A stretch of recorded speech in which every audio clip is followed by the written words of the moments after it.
উজানের পাহাড়ি ঢল আর চলমান মুষলধারে বৃষ্টির কারণে বিপদসীমার উপর দিয়ে প্রবাহিত হচ্ছে তিস্তার পানি। আজ দুপুরে নীলফামারীর ডালিয়া পয়েন্টে পানি ছিল বিপদসীমার 18 সেন্টিমিটার উপরে। দুপুর গড়াতেই তা কমে 15 সেন্টিমিটারে নেমে আসে, যা সকালের তুলনায় 3 সেন্টিমিটার কম।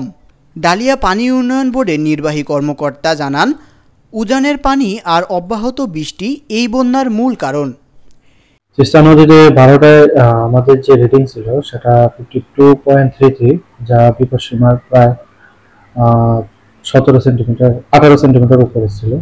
তো বর্তমানে তিনটা রিডিং এ একটু 3 সেন্টিমিটার পানি হ্রাস পেয়েছে, যা 52.30, বর্তমানে 15 সেন্টিমিটার উপর দিয়ে প্রবাহিত হচ্ছে।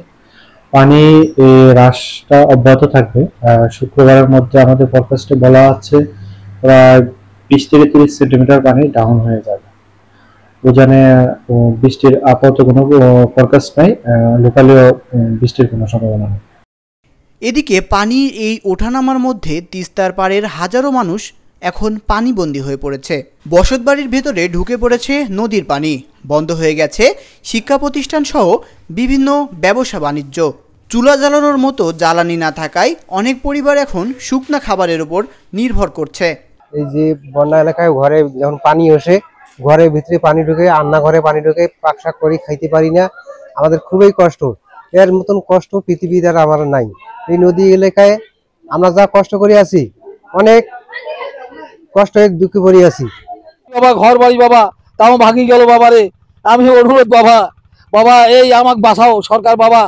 আমি অনুরোধ করে জানাই, আমার বাড়ি ঘর দিয়ে বাল বাচ্চা সব বাঁচি গেল, বহু লোকজন বাঁচি গেল, গরু বাছুর সকাল থাকি এই বন্যা তিস্তা বন্যাতে।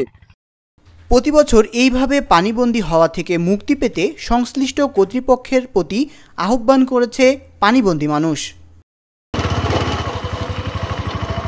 Tanmoy Mahmud, Asian television.